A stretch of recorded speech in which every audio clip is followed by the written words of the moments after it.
ওয়াকাব বিল এবং এসআইআরকে নিয়ে আমরা অনেক সময় দেখেছি রাজনীতি করতে। পশ্চিমবঙ্গের মুখ্যমন্ত্রী এবং তার ভাইপো অভিষেক বন্দ্যোপাধ্যায় তিনারা বলেছেন যে এই পশ্চিমবঙ্গে এনআরসি বলেন, ওয়াকাব বলেন এবং এসআইআর বলেন সব কিছু রুখে দিব। तो घेराव कर्मसूची करेंगे, पूरा घेराव होगा, पूरा आंदोलन होगा, हम नाम काटने नहीं देंगे। এসআইআর বা স্যাট, ইয়েস স্যাট বলে যারা নির্বাচন কমিশনের মতো প্রতিষ্ঠানকে বিক্রি করে দিয়েছে, আমরা তাদেরকে বলছি নো স্যাট, এসআইআর বাংলায় হবে। সত্যি কি রোখা গেছে? গতকালকে যে প্রেস কনফারেন্স হয়েছিল নির্বাচন কমিশনের, সেখানে জ্ঞানেশ কুমার এই প্রশ্নের মুখোমুখি হয়েছিল। তার জবাবে তিনি বলেছেন যে আর্টিকেল 324 ধারায় যে আমাদের প্রাধান্য দেওয়া হয়েছে, সে কি বলে पश्चिम बंगाल को ही लेकर के है कि पश्चिम बंगाल से कई बार ये बात आई है कि वो होने नहीं देंगे एसआईआर। ऐसी सिचुएशन में इस चुनाव आयोग क्या करेगा? अनाउंसमेंट हुई है पैन इंडिया एसआईआर की। पश्चिम बंगाल खासकर टीएमसी के नेताओं ने कहना शुरू कर दिया है कि there will be blood bath in West Bengal if voters are deleted. तो ऐसे में what will election commission do to counter and restore faith, because West Bengal is different as compared to other states? जहां तक वेस्ट बंगाल की बात एक बार दोबारा उठी है, तो मैं एक बार और स्पष्ट करना चाहता हूं कि संविधान के अंतर्गत हर संवैधानिक संस्था को अपना दायित्व निभाना होता है। आर्टिकल 324 सब क्लॉज 6 के तहत मतदाता सूची तैयार करने के लिए या मतदान कराने के लिए जिन भी चुनावी कर्मियों की आवश्यकता चुनाव आयोग को होगी, वो राज्य सरकार मुहैया करा के डेपुटेशन पर देने के लिए बाध्य है।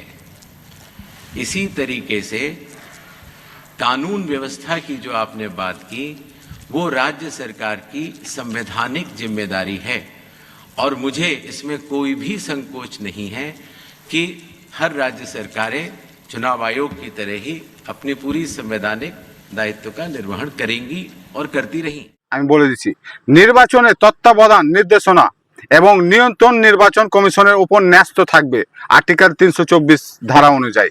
এই সংবিধানের অধীনে অনুষ্ঠিত প্রতিটি রাজ্যের সংসদ এবং আইনসভার সকল নির্বাচন এবং রাষ্ট্রপতি ও উপরাষ্ট্রপতির পদের নির্বাচনের জন্য ভোটার তালিকা প্রস্তুতকরণ এবং পরিচালনার তত্ত্বাবধান নির্দেশনা এবং নিয়ন্ত্রণ একটি কমিশনের উপর ন্যস্ত থাকবে। এই সংবিধানে নির্বাচন কমিশন নামে পরিচিত। তাতে রাজ্যকেও মানে হেল্প করতে হবে, মানতে বাধ্য, যেহেতু নির্বাচন কমিশনের ল রয়েছে, সুপ্রিম কোর্টের ল রয়েছে, অতএব এখানে তো কোনো সরকার বাধা দিতে পারে না। না, বিহারও বাধা দিতে পারেনি। তার সঙ্গে আজকে স্টেটমেন্ট কুণাল ঘোষের যদি শুনেন, তাহলে ও বলছে কি যদি বৈধ নাগরিককে মানে বৈধ ভোটারকে যদি বাদ পড়ে, তাহলে কিন্তু আমরা আন্দোলন করব। নির্ভুল ভোটার তালিকা, সেটা তো সর্বভারতীয় তৃণমূল কংগ্রেসই সবসময় চেয়ে এসেছে। ফলে আমরা নির্ভুল ভোটার তালিকার সমর্থক।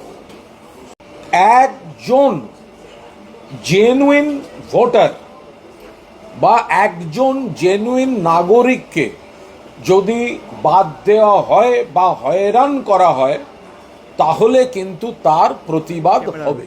বিজেপির ক্ষমতা থাকলে চ্যালেঞ্জ অ্যাকসেপ্ট করবে। আপনি এসআইআর কত ক্ষমতা আছে আপনি করুন, আর আমরাও আপনাকে চ্যালেঞ্জ করছি, একটা লোকের যদি নাম বৈধ ভোটারের বাদ যায়, বাংলার ক্ষমতা কি দিল্লিতে 2023 সালের অক্টোবর মাসে ট্রেলার দেখিয়েছিল। আগামী দিনে আপনাদের পুরো সিনেমাটা দেখাবো। বাংলা, গুজরাট, মধ্যপ্রদেশ এক। কথা হচ্ছে কি বৈধ ভোটার কেনই বা বাদ পড়বে, কেনই বা নির্বাচন কমিশন তাকে বাদ দিবে?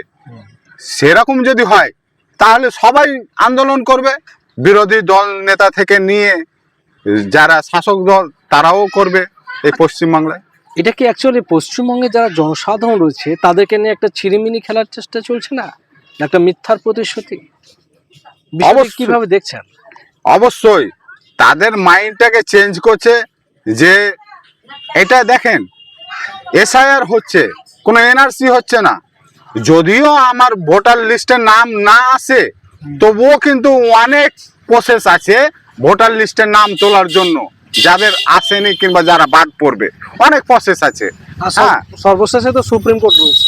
হ্যাঁ, তো সেখানে ভয়ভীত হওয়ার, আতঙ্কিত হওয়ার কোনো কারণ নেই, কিন্তু রাজনৈতিক নেতাগুলা যেভাবে ভাষণ দিচ্ছে এবং যেভাবে তারা প্রকাশ করছে, মনে হচ্ছে এটাতে অনেক বড় বিষয় আর অনেক কিছুই হয়ে যেতে পারে।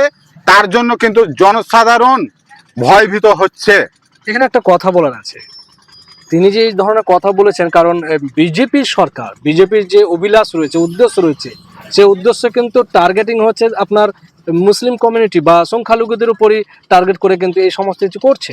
এটা একটা ভীতি প্রদর্শন করে বিশেষ করে পশ্চিমবঙ্গ সরকার এটাকে নিয়ে রাজনীতি করার চেষ্টা করছে। এরকম কি বিষয়টি দাঁড়াচ্ছে না? এই বিষয় যদিও দাঁড়ায়, তাহলে আমরা দেখেছি বিহারেও কি হিন্দু ভাইয়ের ভোট বাদ যায়নি, নাম বাদ যায়নি। এর আগেও আমরা দেখেছি যে আসামে, হ্যাঁ, এনআরসি করার টাইমে, হ্যাঁ, তাদের ওইখানে মুসলিম জাতির চাইতে হিন্দু ভাইদের নাম বেশি ছিল, সবাই জানে। সেই কারণে একটা কমিউনিটিকে, একটা জাতিকে টার্গেট করলে পারে তার প্রকোপ কিন্তু সব জাতিই পড়বে। এখানে আমি মনে করি যে কোনো জাতিকে এখানে টার্গেট করে না, কিন্তু হ্যাঁ, সবচাইতে আপনি বলতে পারেন এখানে গরিব মানুষকে টার্গেট করা হচ্ছে, এটা তো কোনো জাতিকে টার্গেট করে না। বিশেষ করে যদি এসআই হয় বা এনআরসি হয়, তাহলে বাংলাদেশ থেকে যারা ৭১ পর এসছে, বেশিরভাগটা আমরা জানি যে মতুয়া সম্প্রদায়, কিঞ্চিত সংখ্যালঘুরও রয়েছে, তারা কিন্তু ধরা পড়ে যাওয়ার সম্ভাবনা রয়েছে, যেটা আমরা দেখতে পাচ্ছি বিভিন্ন জায়গাতে আন্দোলন করেছে মতুয়ারা। হ্যাঁ, সেটাই এবার প্রশ্নের বিষয় যে তাদের কি হবে। তাদের যদি ভোটার লিস্টে নাম না থাকে, এবার নতুন করে কি তারা ভোট দিতে পারবে? এটা এখনো প্রশ্ন হয়ে আছে, এটা এখনো ক্লিয়ার হয়নি। না, অনেক জায়গাতে দেখছি যারা বিএলও রয়েছে তাদের মা বাবার নাম কিন্তু আপনার বাদ চলে গেছে, পশ্চিমবঙ্গে আমরা দেখতে পেয়েছি। হ্যাঁ, সেটাই তো বলছি। এবার ওদের বিষয়ে কিন্তু ক্লিয়ার নাই যে তারা ভোট কিভাবে দেবে কিংবা নাম কিভাবে তুলবে। তার মানে ওনাদের উদ্দেশ্য, বিশেষ করে কেন্দ্র সরকারের উদ্দেশ্য কিন্তু এখনো পর্যন্ত প্রশ্ন চিহ্ন থেকে যাচ্ছে। হ্যাঁ, অনেক ক্ষেত্রে প্রশ্ন চিহ্ন আছে যেগুলো এখনো আমরা উত্তর পাইনি। ধন্যবাদ। সমস্ত দর্শক মণ্ডলী আমাদের সঙ্গে ছিলেন জসিম জঙ্গিপুরি, অসংখ্য ধন্যবাদ আমাদের পডকাস্টটা এসে আপনাকে পেয়ে। আপনাকেও ধন্যবাদ। আসসালামু আলাইকুম।